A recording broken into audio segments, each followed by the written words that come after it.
स्वागत है आज के इस नए अंक में। मैं हूं जीत और आप देख रहे हैं पॉलिटिकल वॉरियर्स। तो आज आ गया हूं मैं एक नए विचारक के साथ कराने उनके विचारों से आपको रूबरू। तो बने रहे वीडियो के अंत तक। मैं भारतीय राजनीतिक चिंतन की श्रृंखला में आज हम जिस विचारक के बारे में बात करने वाले हैं वह मध्यकालीन स्तर के विचारक हैं। और अगर हम ये कहें कि प्राचीन भारतीय राजनीतिक की व्यवस्था को जानने के लिए हमें कौटिल्य या मनु के पास जाना पड़ता है, वहीं आधुनिक विचारों को जानने के लिए हमें गांधी, अंबेडकर, राममोहन रॉय, विवेकानंद या अन्य विचारकों के पास जाना पड़ता है।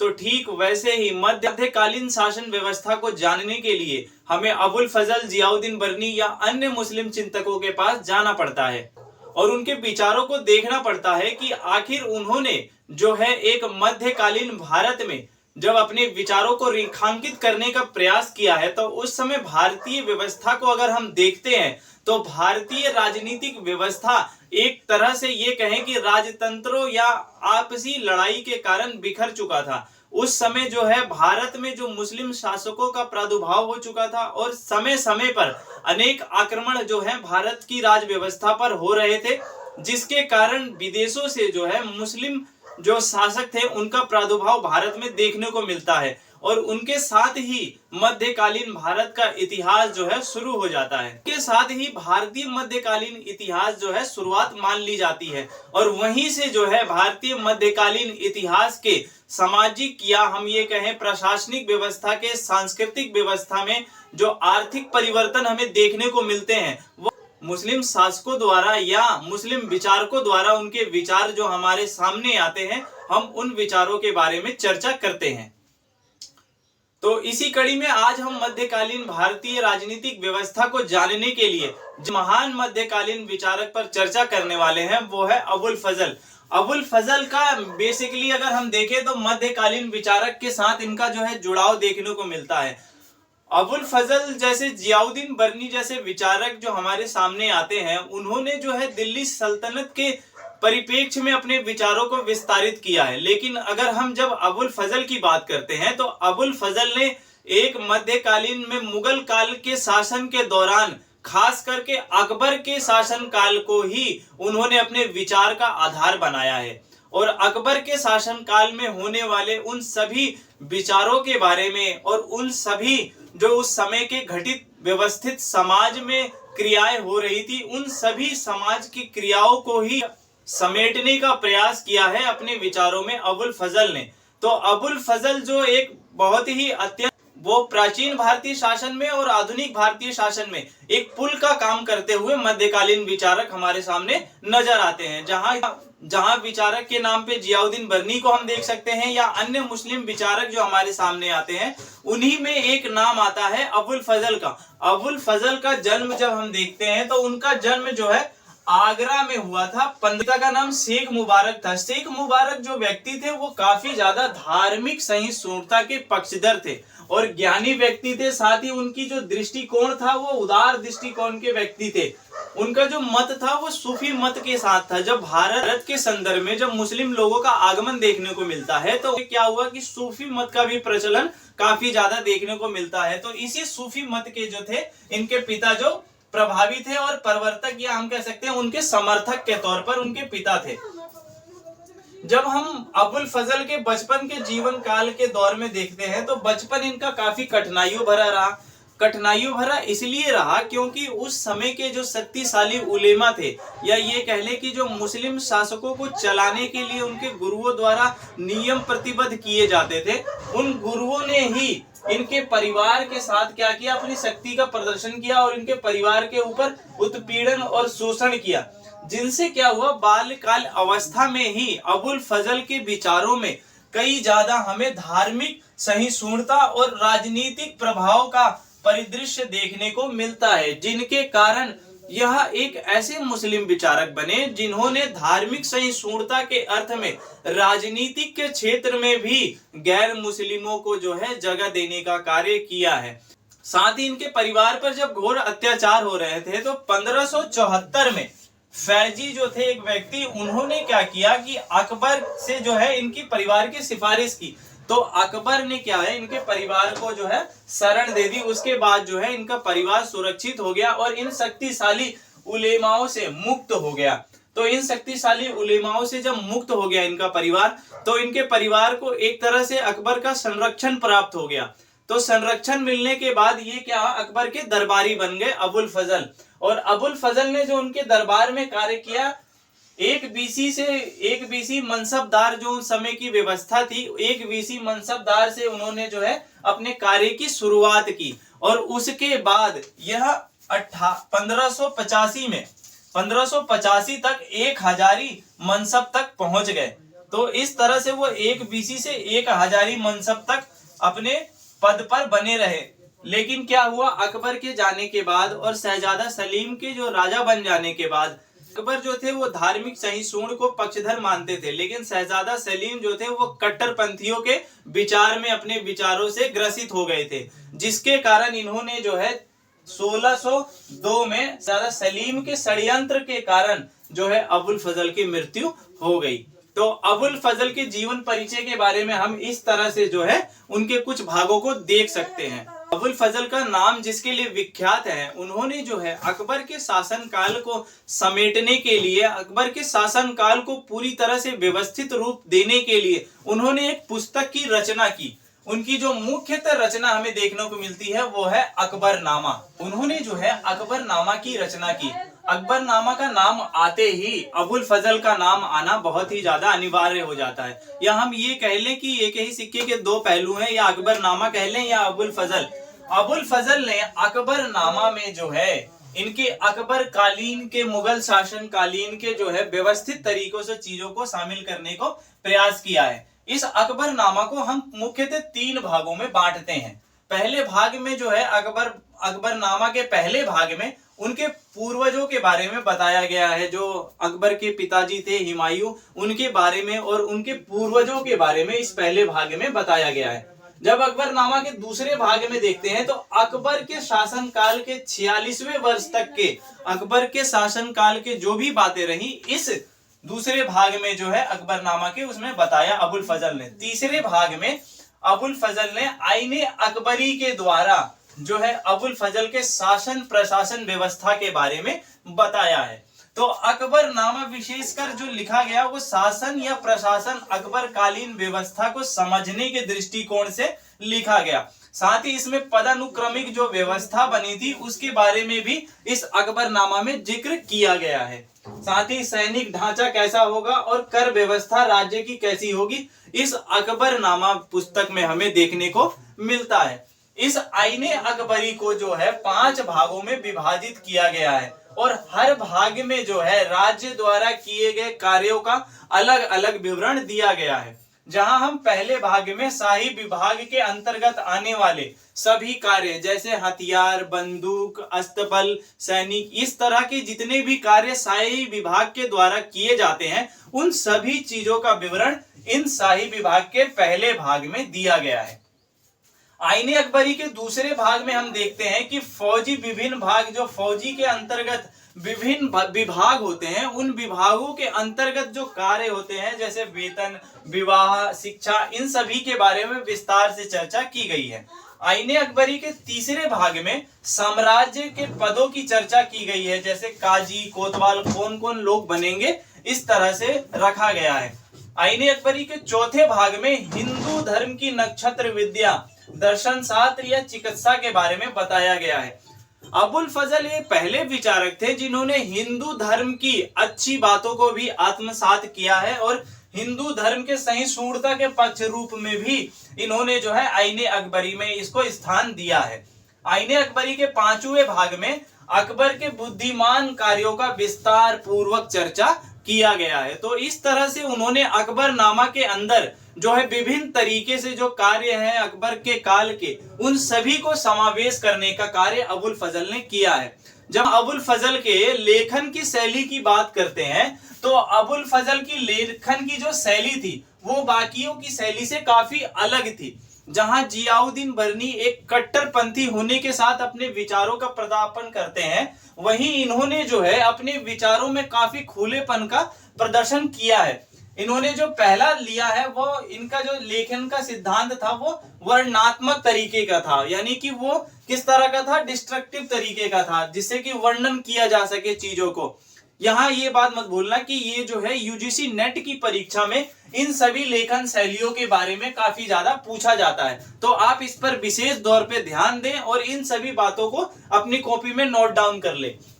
दूसरा, उनकी जो लेखन की शैली थी वो ऐतिहासिक मोड में थी, हिस्टोरिकल मोड में वो साक्ष्य को लेते थे, साथ ही निगनात्मक पद्धति का जो है वो प्रयोग करते थे।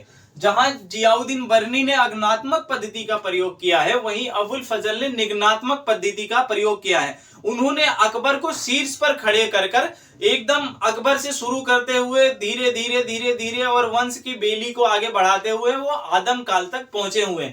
तो उन्होंने जो है निगनात्मक पद्धति या डिडक्टिव मेथड का जो है अपनी लेखन शैली में प्रयोग किया है। साथ ही उनकी लेखन में हमें संदर्भों को देखने को काफी मिलता है। उन्होंने कई संदर्भों के माध्यम से जो है चीजों को समझाने का प्रयास किया है। साथ ही उनके विचार जो दूरदर्शिता भी काफी ज्यादा लाते हैं। इनकी दूरदर्शिता इसी से पता चलती है कि उनके विचारों की वैल्यू आज भी मध्यकालीन इतिहास को जानने के लिए हमें अबुल फजल के विचारों को पढ़ना पड़ता है और उनके विचारों को देखना पड़ता है कि उनके विचार किस तरह से थे। तो इनके विचार काफी दूरदर्शिता थी। साथ ही इन्होंने अपने विचारों में सत्यवादिता को जगह दी है।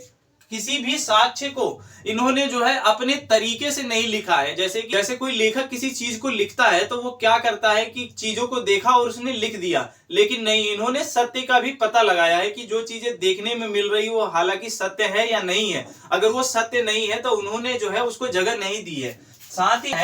साथ ही उन्होंने साक्ष्य आधारित जो प्रमाण है उस पर ज्यादा जोर दिया। इन्होंने किसी भी बात के लिए कम से कम 20 व्यक्तियों का जो है साक्ष्य लिया है। किसी भी चर्चा पे या अगर वो अपने शाही संबंध पे विचार दे रहे हैं या सैनिक कर की व्यवस्था पर विचार दे रहे हैं तो कम से कम उन्होंने 20 व्यक्तियों से उसके बारे में पूछा, उनके विचारों को ग्रहण किया और उन विचारों में जब ठीक लगा तब उन्होंने जो है साक्ष्य आधारित जो है विचारों के माध्यम से अपने विचारों का प्रादुर्भाव किया है। तो इस तरह से अबुल फजल की लेखनी में काफी ज्यादा हमें जो है प्रामाणिकता देखने को मिलती है। तो उनके विचारों द्वारा जो है हम आगे की कड़ी को बढ़ाएंगे और विचारों के द्वारा ही आगे हम उनके सभी जो विचार हैं उसको जानने का प्रयास करते हैं। तो आप वीडियो के अंत तक जरूर बने रहें।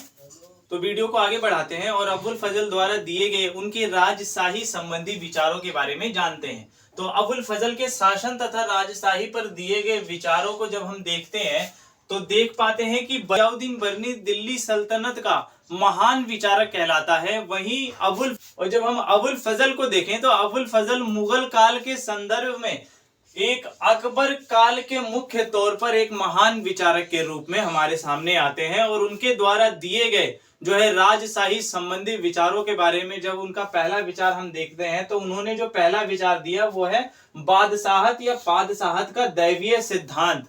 उन्होंने जो है बादशाहत का और पादशाहत का एक शाब्दिक अर्थ जो है स्थापित किया है। उन्होंने कहा कि पाद शब्द का अर्थ होता है स्थायित्व या स्वामित्व और शाह का अर्थ होता है शाह का स्वामी, अर्थात ऐसा स्थायित्व और स्वामी इन दोनों को मिला जाए तो स्थायित्व स्वामी कहलाता है। तो ऐसा व्यक्ति या ऐसा बादशाह जिसे किसी भी परिस्थिति में उसे जो है हटाया नहीं जा सकता, वह एक तो स्थायी है और उसका ऊपर स्वामी है। तो इसके कारण वह जो है स्थायित्व स्वामी प्राप्त करने के बाद एक बादशाह कहलाता है।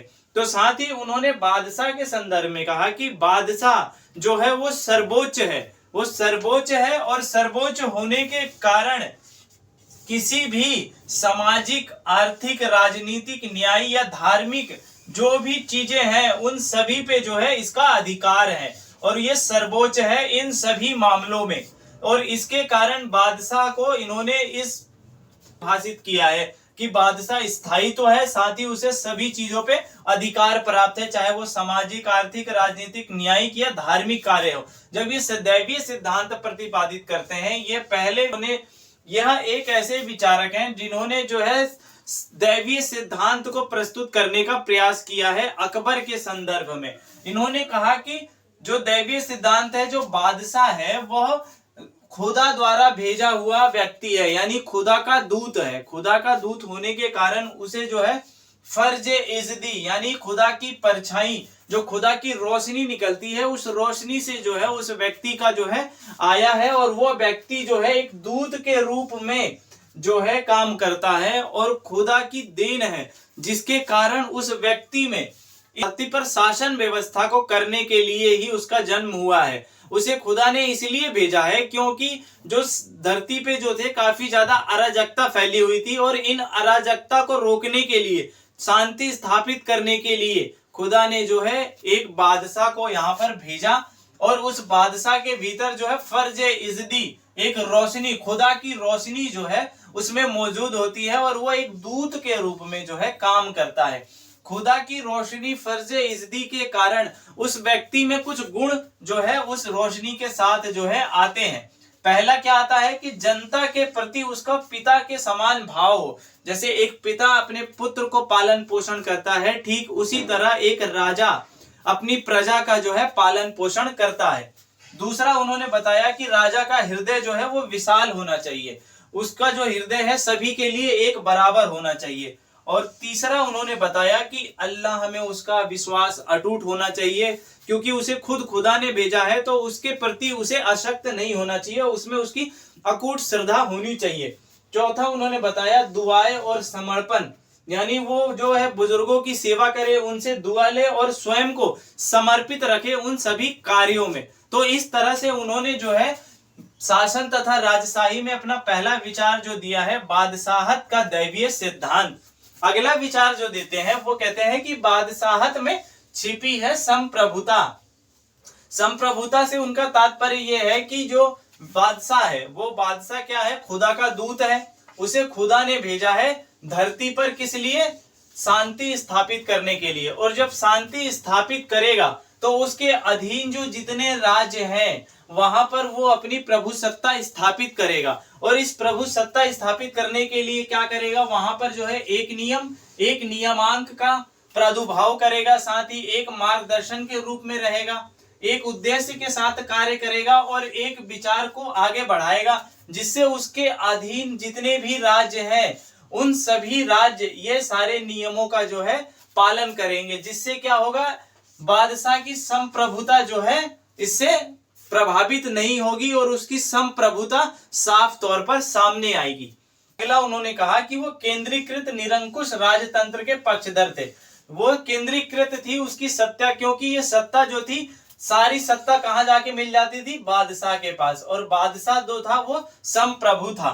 किसी भी क्षेत्र की शासन प्रशासन, उद्योग, वित्त, वाणिज्य, प्रांतीय प्रशासन, संचार व्यवस्था, कृषि, शिक्षा एवं व्यापार, इन सभी क्षेत्रों में जो है बादशाह को संप्रभुता मिली हुई थी।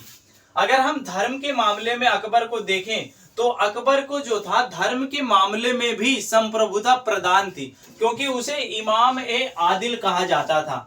हालांकि ये कहा जा सकता है, हालांकि ये देखा जाता है कि कई मुस्लिम विचारकों ने जो है, जैसे जियाउद्दीन बर्नी ने धर्म के मामले को जो है राजा को उसके अधीन कर दिया है, लेकिन अबुल फजल ने जो है धर्म को अलग और बादशाह को एकदम अलग रखा है। हम ये कह सकते हैं कि धर्म और राजनीति को एकदम से अलग करने का जो कार्य अबुल फजल ने किया है वो देखने को मिलता है। उन्होंने जो है धार्मिक कार्यों में भी अकबर को जो है संप्रभुता प्रदान हो गई थी, क्योंकि वो धर्म के मामलों में भी न्याय करते समय अपने विचारों को ही सबसे ज्यादा आगे रखता था।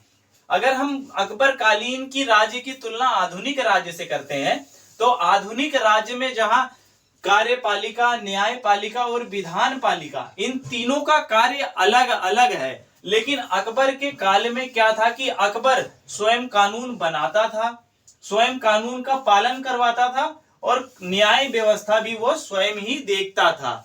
इस तरह से जो है बादशाह का जो संप्रभुता का सिद्धांत था वह पूर्ण रूप से अकबर के ही अधीन था, और संप्रभु के रूप में अकबर को स्थापित करने का कार्य अबुल फजल ने किया है। अबुल फजल ने शासन और राजशाही संबंधी विचारों में जो अगला विचार दिया है वह है कि बादशाह जो है वह विधान पालक एवं कार्यपालक के रूप में भी है। वो पहले तो ये बताते हैं कि बादशाह जो है उसे संप्रभुता प्राप्त है, हर एक क्षेत्र में साथ ही उसके बाद बताते हैं कि जो बादशाह है वो विधान पालक भी है और कार्यपालक भी। वो कैसे है? क्योंकि उसे जो है राजतंत्र को दैवीय संस्था मानते हैं अबुल फजल। अबुल फजल जब उसे दैवीय संस्था मान लेते हैं और उस दैवीय संस्था के अंतर्गत राजा को जो है सभी अधिकार खुदा से मिले हुए हैं और खुदा से वो सारे अधिकार प्राप्त करने के बाद जनता के ऊपर जो है अपने शासन को लागू करता है और जनता के भीतर एक जो है शांति समाज में बनाने के लिए और समाज में जो विभिन्न लड़ाइयां हो रही थी और लड़ाइयों के कारण जब एक समाज दूसरे समाज से बिखरा हुआ था, तो ऐसी स्थिति में खुदा का ये बंदा जो है ऐसे नियम और निर्माण करेगा जिसे कानून का निर्माण करेगा। ये जो बादशाह है ये ऐसे कानून का निर्माण करेगा जिससे कि समाज में भाईचारा बढ़े और सामाजिक गतिविधियों में खुशहाली आए और भाईचारा और मित्रता को बढ़ावा मिल सके। साथ ही वो ऐसे आर्थिक कार्यों को भी करेगा जिससे कि आर्थिक जोर जो है जनता पर ना लगे और जनता ज्यादा परेशान ना हो। तो इस तरह से वो आर्थिक पहलू पर भी ध्यान देगा अपने कानून को निर्माण करते समय। साथ ही कानून व्यवस्था हमेशा ऐसी बनी रहे इस पर भी वो जोर देगा और इसके लिए समय समय पर राज्य में जायजा लेता रहेगा। कई बार हम क्या है अकबर के संदर्भ में इस बात को देखते हैं कि अकबर जो थे वो भेष बदलकर जो है अपने राज्यों में घूमा करते थे और जनता के बीच जाकर जनता की समस्या का जायजा लिया करते थे। इसी बात को जो है अबुल फजल ने यहाँ पर प्रस्तुत करने का प्रयास किया है कि समय समय पर राज्य का जायजा लिया जाए राजा द्वारा, ताकि राज्य में कोई भी ऐसी घटना ना घटे जिससे कि बादशाह के लिए उसकी सत्ता पर कोई प्रश्न चिन्ह लगे और राजनीतिक खुशहाली जो है राज्य में हमेशा बनी रहे। इस तरह से जो है उन्होंने बादशाह को ही कानून पालक या विधान पालक के रूप में प्रदर्शित किया है। साथ ही वो अगला विचार देते हैं और कहते हैं कि बादशाह जो है वह सर्वोच्च न्यायाधीश के रूप में भी स्थापित है। जो बादशाह है वो कार्यपालिका विधान पालिका के साथ साथ सर्वोच्च न्यायाधीश भी है।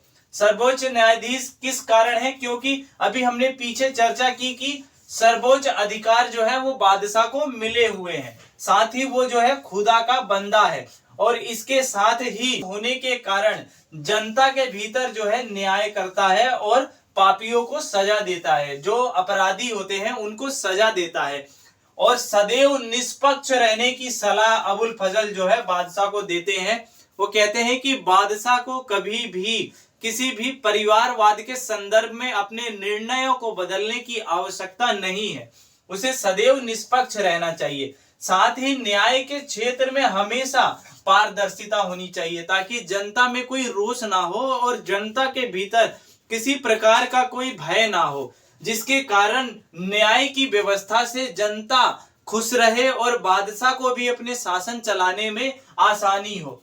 साथ ही वो कहते हैं न्याय करते समय बादशाह को चाहिए कि अपराधी की जगह पर स्वयं को रखे और वो इस बात को देखे कि जो अपराध हुआ है अगर उसके स्थान पर वह होता तो क्या वो भी वो अपराध करता या नहीं करता। इसके लिए वो अपराधी की परिस्थितियों पर भी जोर देने की आवश्यकता को मानते हैं। फजल कहते हैं कि बादशाह को अपराधी की परिस्थितियों पर भी जोर देना चाहिए जिससे इस बात का भली भांति पता लगाया जा सके कि जो अपराध हुआ है उसके पीछे अहम कारण क्या रहा है।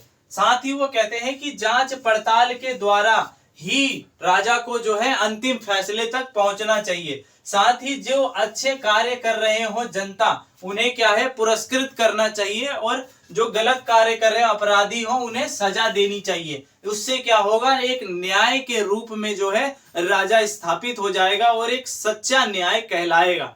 साथ ही अबुल फजल ने जो है एक अच्छे राजा और एक बुरे राजा के रूप में जहां प्रशासनिक व्यवस्था में एक बादशाह को एक आदर्श बादशाह स्थापित करने का भी प्रयास किया है। उन्होंने एक आदर्श बादशाह अंतर स्पष्ट किया है जहां वो अकबर को एक आदर्श बादशाह के रूप में परिभाषित करते नजर आते हैं। वो अकबर को ही आदर्श बादशाह मानते हैं और कहते हैं कि जो आदर्श बादशाह नहीं होता वो काफी ज्यादा लालची घमंडी या यूं कहे कि स्वार्थी व्यक्ति जो होता है वो आदर्श बादशाह नहीं हो सकता।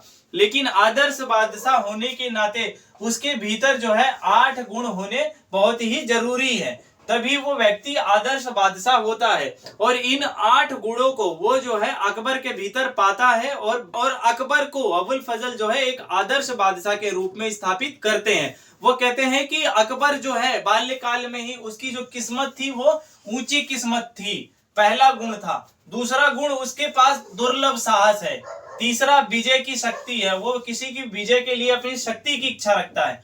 चौथा, प्रशासन की क्षमता है उसके भीतर, कम समय में ही, यानी उनकी उम्र जब कम थी तभी से वो प्रशासन की क्षमता में भागीदार थे, तो इस तरह से उनके अंदर ये गुण भी है। पांचवा गुण है क्षेत्रों के विकास के लिए कार्य करना। छठा गुण, धर्म पारायण लोगों के कल्याण के प्रति शुद्ध जो है अभिप्राय रखना और उनके प्रति कार्य करना। तो अकबर जो थे वो धार्मिक निरपेक्षवाद पे ज्यादा जोर देते थे। साथ ही वो कहते हैं अगला गुण जो है वो सेना का पालन पोषण जो है करना चाहिए। आठवां गुण, विध्वंस को रोकना चाहिए, जैसे कोई राजा के राज्य विध्वंस हो रहा हो तो उसको रोकना चाहिए। और इन सभी गुणों के माध्यम से वो अकबर को जो है आदर्श राज्य मानते थे और इन 8 गुणों की जो है वो चर्चा करते थे। तो अबुल फजल ने जो है समाज को बांटने के लिए भी, अबुल फजल ने जो है समाज को वर्ग विभाजित समाज के रूप में भी प्रदर्शित किया है। जहां हम हिंदू समाज में देखते हैं कि हिंदू समाज में जब हम देखते हैं तो हिंदू समाज जो है 4 भागों में विभाजित है। जहां ब्राह्मण का काम है ज्ञान देना, क्षत्रिय का काम है रक्षा करना, वैश्य का काम है धन इकट्ठा करना और शूद्र का काम है सेवा करना। तो इस तरह से जो है हिंदू समाज जो है 4 भागों में विभाजित है। प्लेटो के द्वारा दिए गए उनके समाज जो 3 भागों में विभाजित है, ठीक उसी तरह अबुल फजल ने भी समाज को 4 भागों में विभाजित किया है।